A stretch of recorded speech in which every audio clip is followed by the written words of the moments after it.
Doctor Who, Of Course the Planet Sings, by Braxy-Tell's Eyebrows, performed by Jacob Licklider with Brian Corrigan as the Daleks.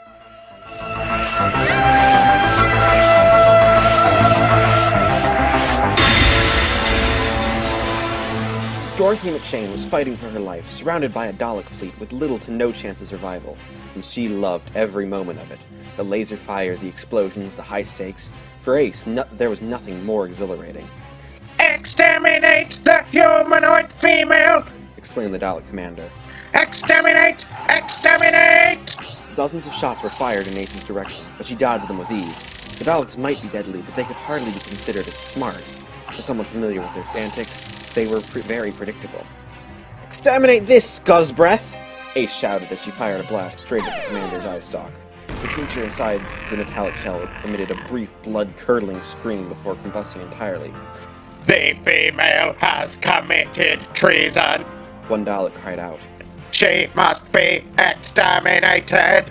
"You know, you keep saying that, but I'm still here," Ace stated, not bothering to hide her smugness. She raised her blaster and fired at each Dalek with precision. One by one, the evil creatures exploded, leaving only charred remains of their casings behind. "Maybe you lot should actually do something for a change instead of just yelling," she said to the empty metal shells before her. She strode toward the opposite end of the room and checked the door handle. Locked, of course. Raising her blaster again, she adjusted it to a lower setting and fired. The door swung open. "A little warning would be nice before you blast me to smithereens, Ace," came a voice from beyond the doorway. Ace laughed. "Gee, I thought you'd be used to me by now, Professor," she teased. "Also, I just saved your life. A thank you would be nice." She crossed her arms and waited for the doctor's response. "Yes, Ace, thank you for rescuing me after selling me to the Daleks," the little man said.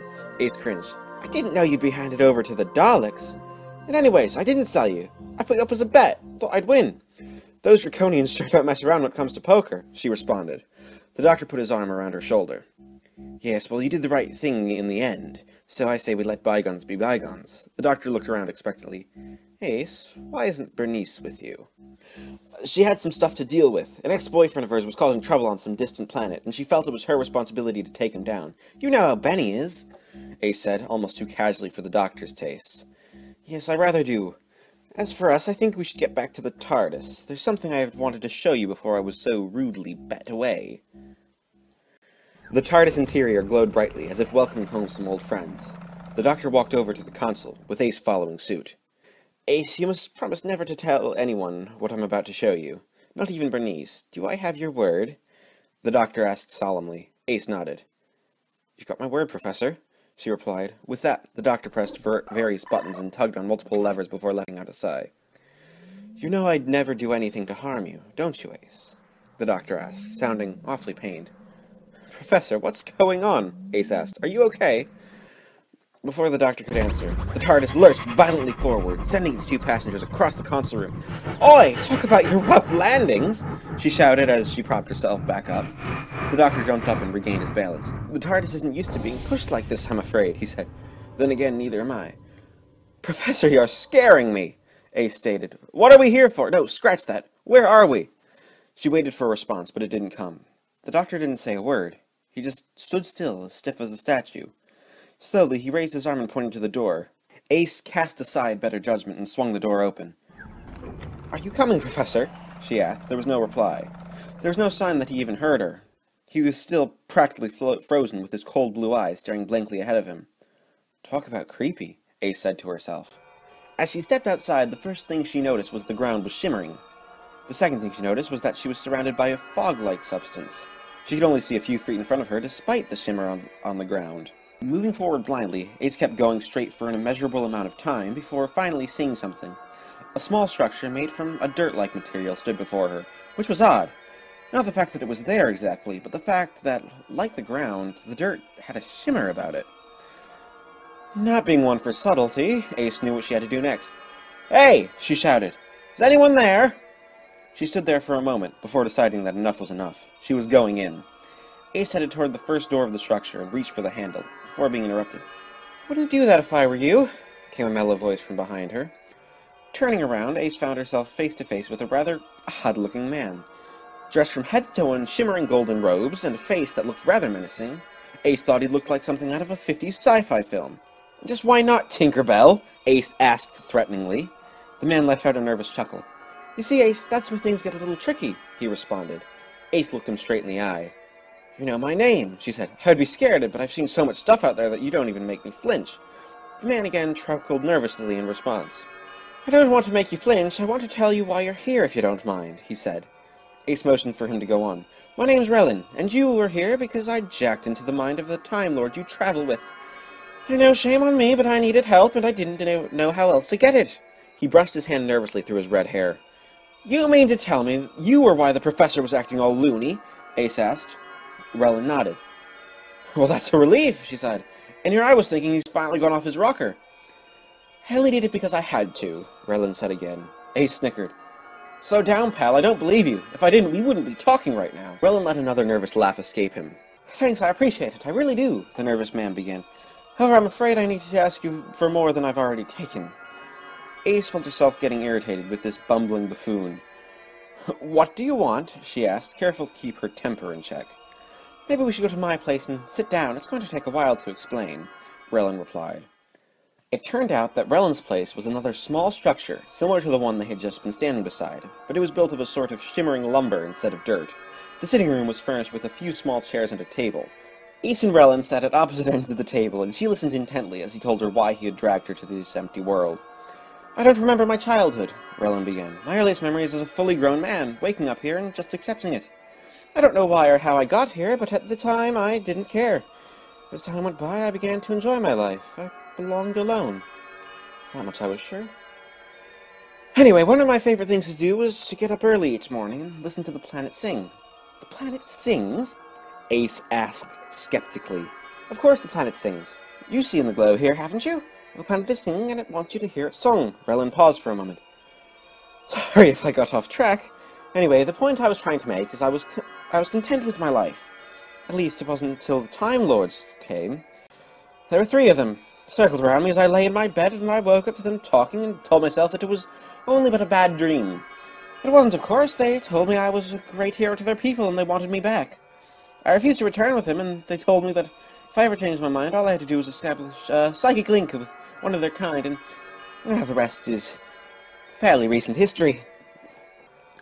Ace sat in silence, absorbing what she had just heard. After a while she spoke. You mean to tell me that you dragged us here so we could take you to Gallifrey? She asked, not entirely sure if she trusted this man. Relyn nodded. Yes, that's precisely what I mean. I've changed my mind, Ace. I need to be around others like me. I can't be alone my whole life, not knowing who I really am or why I can't remember. He looked somber for a moment, as if reflecting on something. He turned his attention back to Ace, and gave a warm smile. I know I've been more trouble than I'm worth, but I only did what I had to. You understand, don't you, Dorothy? Ace nodded. Yeah, I guess I would have done the same thing if I were in your shoes. Desperate times called for desperate measures, she said. But what I don't get is why the professor still wasn't himself as soon as we landed here. Relyn took a breath before answering. You don't know if you can trust me. I don't know if I can trust you. The doctor's my insurance. You held me, your friend is free. Ace stood up quickly, sending her chair tumbling over. With one fluid motion, she pulled out her blaster and aimed it at Relyn. You let him go this instant, or I'm pulling this trigger, she said authoritatively. Relyn shook his head. That's not how this works, Ace. I hold the cards here, and if you shoot me, your friend will remain in a brain-dead state for the rest of his very long life.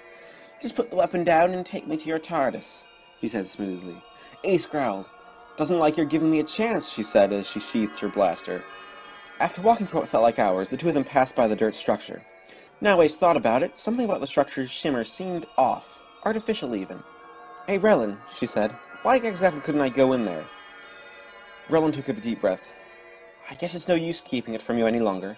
Open the door and find out for yourself. Ace pulled the door open and was greeted with a familiar sight. White walls covered in round circles, and a central column in the middle of the floor. It was a TARDIS!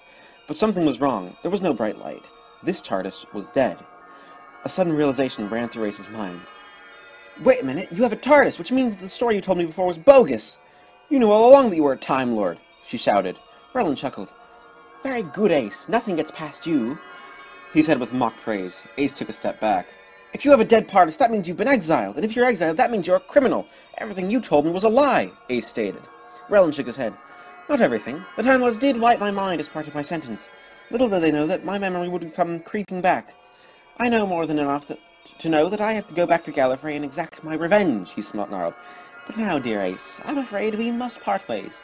I do have a TARDIS to catch, and I mustn't be late. Before Ace could ask what he meant by part ways, she felt Rellen's strong arms push her into the dead TARDIS. As soon as she fell inside, she heard the massive doors close behind her. Well, Spack, she thought to herself. She pressed the buttons and pulled the levers, hoping beyond hope they would somehow work. They didn't.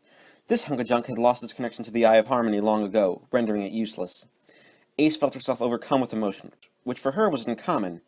She feared for the Doctor's safety as well as her own. She worried about what would happen if Rellen got to Gallifrey, and she feared for her life, or what was left of it anyway. This could very well be the end, she thought to herself. Funny, I always thought I'd go out with a bang. And with that thought, Ace broke down and cried, for the first time in a long time. When all seemed to be lost, she heard a gunshot, and then a scream. Ace scrambled back to her feet. "Who's out there?" she shouted, trying to sound more confident than she actually felt. The TARDIS doors swung open, and just outside stood the Doctor, looking both grim and relieved. "Professor!" Ace shouted. She ran up and threw her arms around him. "Hello, Ace," he said, managing a small smile, his arms resting by his side. Ace looked down and realized why. Rellen was on the ground, a few feet away from his TARDIS, his pristine golden robes now stained with red. "Professor, how did you break his hold on you?" Ace asked. The Doctor sighed. "He was out of practice when it came to mind control. His hold on me was temporary," he said. The two of them stood together for a moment, both relieved that the other was all right. The Doctor took a deep breath. "I think we should get going now, Ace," he said quietly. "Sounds good, Professor," she replied.